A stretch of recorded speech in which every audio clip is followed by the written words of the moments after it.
माला की दो बहुएं थीं।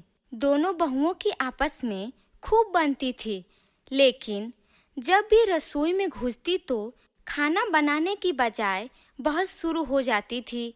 एक दिन की बात नहीं, यह रोज की बात थी। माला बहुओं की बस इसी चीज से बहुत परेशान रहती थी।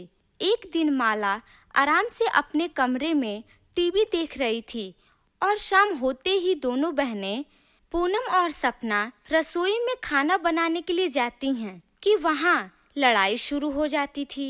इन दोनों की आवाज सुनकर वहाँ जाकर माला बोलती है कि जब तुम दोनों को अच्छे से पता है कि एक साथ जाओगी तो यह सब होना ही था, तो जाती ही क्यों हो? पूरे घर का माहौल लड़ाई में बदल देती हो। अब ये बताओ कि अब किस बात पे तुम दोनों की लड़ाई हो रही है? माँ जी, मैं रसोई में सबके लिए खाना बनाने के लिए आई थी, लेकिन इनको तो अभी ही आना था। आई तो आई, बहस भी करना शुरू कर दी। अब इसमें मेरी क्या गलती है? झूठ कितना बोल रही हो तुम? माँ जी, सबसे पहले मैं आई थी। मैं तो आपके ही मनपसंद का खाना बना रही थी। अब इनको लड़ाई करने का शौक है, तो अब मैं इसमें क्या करूं? माँ जी, आप बस मेरी बात सुनिए। मुझे इनके हाथ का खाना बनाए हुए खाना में स्वाद नहीं आता है और मैं अपने लिए और बाकी सबके लिए खाना बनाने जा रही हूँ। आप इनको बोल दीजिए कि रसोई में ना जाएं। मैं खाना खुद ही बना लूंगी। बहस से तो अच्छा है सबके लिए खाना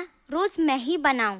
माँ जी, पूनम दीदी ही सही बोल रही हैं। खाना तो उनके हाथ का भी मुझे अच्छा नहीं लगता। वो तो मैं ही अच्छा खाना बनाती हूँ। मक्के की रोटी और सरसों का साग, आहा, सुनकर ही मजा आ जाता है। अरे बस करो, तुम लोगों ने तो रोज का रोज ड्रामा बना रखी हो। इसको अपने पसंद का तो इसको अपने पसंद का। जब तुम दोनों को इतना ही अपने अपने पसंद का खाना बनाने का शौक है, तो एक एक करके बना क्यों नहीं लेती हो? इससे घर में लड़ाई भी नहीं होगी और शांति बनी रही होगी। ठीक है, फिर आप ही खाना बना लीजिए। मैं अपने पसंद का किसी और दिन बना लूंगी। आप बनाइए, मैं जा रही हूँ। नहीं, तुम ही बना लो अपने पसंद का। मैं किसी और दिन बना लूंगी। ठीक है, मैं चलती हूँ। अरे अब कहाँ जा रही हो? अभी तो तुम दोनों सारा घर सर पे उठा रखा था और अब तुम दोनों एक एक करके जा रही हो। मैंने ये बोला है कि पहले तय होगा कि सबसे पहले कौन बनाएगा और फिर अगले दिन कौन बनाएगा। जाने के लिए नहीं बोला है। माँ जी, कोई भी बना लेगा और मैं खा लूंगी। अब खाने के लिए बहस होगा तो अच्छा थोड़ी न लगेगा। कोई बात नहीं, आप खाना बना लीजिए। पूनम सोचकर बोलती है, उफ, नहीं, मैं नहीं करने वाली। तुम ही बना देना। अब हमारे घर में सबको इतना शौक है तो किसी को अपने शौक को साइड में रखना होगा ना। मैं ही रख लेती हूँ। आप ही खाना बना दीजिए। नहीं माँ जी, मुझे नहीं खाना बनाना है। तुम ही खाना बनाओ, मैं ही जा रही हूँ।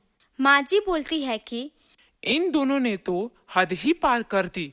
पहले रसोई में आकर खाना बनाने के लिए लड़ती हैं और जब मैं बोल दूं कि एक एक करके खाना बना लो सब, तो दोनों काम से भागने लगती हैं और आखिर में मुझे ही खाना बनाना पड़ता है। बस अब बहुत हो गई।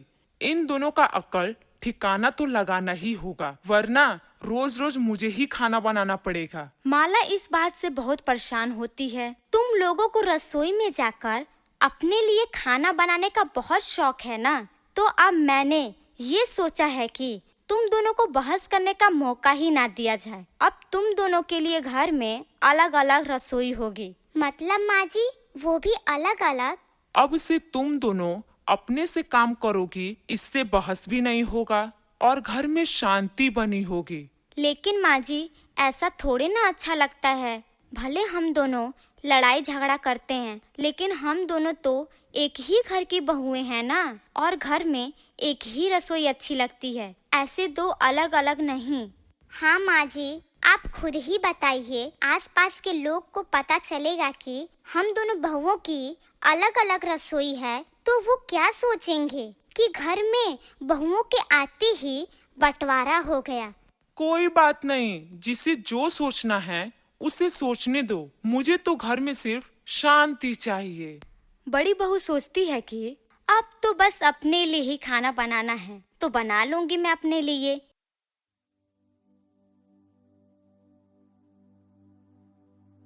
शहर में एक आदमी रहता था। उसकी एक इकलौती बेटी थी जो बहुत संस्कारी और सुशील थी। एक दिन पिताजी बोले, बेटी, भगवान ने हमें सब कुछ दिया है। मैं आपसे कुछ कहना चाहता हूँ।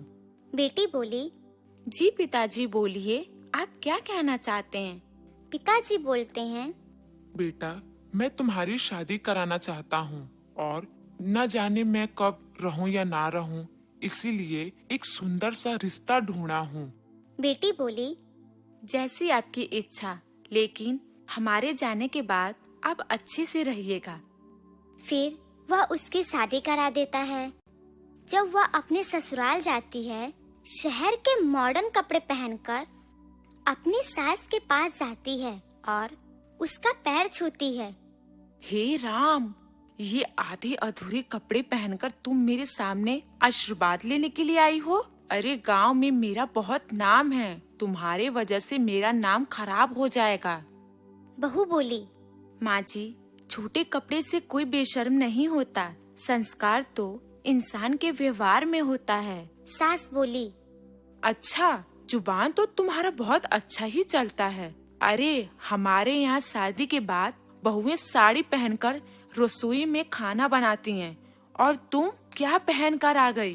बहू बोली, माँ जी, मैं अपने तरफ से पूरी कोशिश करूँगी कि मैं आपका दिल जीत पाऊँ। आप टेंशन मत लीजिए, आपको टेंशन लेने की कोई जरूरत नहीं है। मेरे रहते हुए आपके नाम को कोई बदनाम नहीं करेगा, भले ही मैं शहर की हूँ। सास बोली, फिलहाल के लिए मेरे आँखों से ओझल हो जाओ, मैं तुमको इस कपड़े में देख नहीं पा रही हूँ। वह अपने कमरे में चली जाती है। कुछ दिनों बाद एक दिन कमला अपनी बहू से कहती है कि कल घर में गणेश जी की पूजा है, आसपास के बहुत से लोग आएंगे, तो तुम शिकायत का मौका मुझे बिल्कुल भी मत देना। और हाँ, गांव के लोगों को दिखा देना कि मेरी बहू शहर की होने के बाद भी बहुत ज्यादा संस्कारी है, और अपना ऐसा पहनावा पहनकर मत आ जाना। ऐसे ही अगले दिन पूजा का सारा काम कर लेती है। ये सब देखकर कमला देवी को बहुत अच्छा लगता है। सभी लोग पूजा में आ जाते हैं। वह एक अच्छी सी साड़ी पहनकर वहाँ आ जाती है। उसकी खूबसूरती और उसका पहनावा देखकर सभी लोग कमला देवी की बहुत तारीफ करते हैं और पूजा में गणेश भगवान का आरती भी गाती है। यह देखकर सास बहुत हैरान हो जाती है। कुछ लोग कमला देवी से कहते हैं कि अरे वाह, इतनी खूबसूरत और संस्कारी बहू कहाँ से लेकर आ गई? हमारे गांव में तो कोई ऐसी लड़की है ही नहीं, तुम्हें कहाँ से मिल गई? सास बोली, मेरी बहू शहर की है। हाय दैया, मैं तो सुनी हूँ शहर की लड़कियाँ बड़ी बेशर्म होती हैं। तुम्हारी बहू तो बहुत ही ज्यादा संस्कारी है। तुम्हारी तो किस्मत अच्छी निकली, वरना शहर की लड़कियाँ तो अपनी सास को अपने इशारों पे नचाती हैं। सास बोली, अरे नहीं नहीं बहन, पहले मैं भी ऐसा सोचती थी, लेकिन मेरी बहू ने मेरी सोच को बदल डाला और अपने संस्कारों से मेरा दिल जीत लिया। कमला को अपनी गलती का एहसास हो जाता है और सबके जाने के बाद अपनी बहू को बुलाती है और अपनी पुश्तैनी हार दे देती है। देते हुए कहती है कि ले बहू, ये तेरे लिए सोने का हार। आज मैं बहुत खुश हूँ, तुमने तो मेरा सोच ही बदल डाला। सच में मुझे एहसास हुआ कि ऐसे कपड़े पहनने से इंसान के संस्कार नहीं दिखते।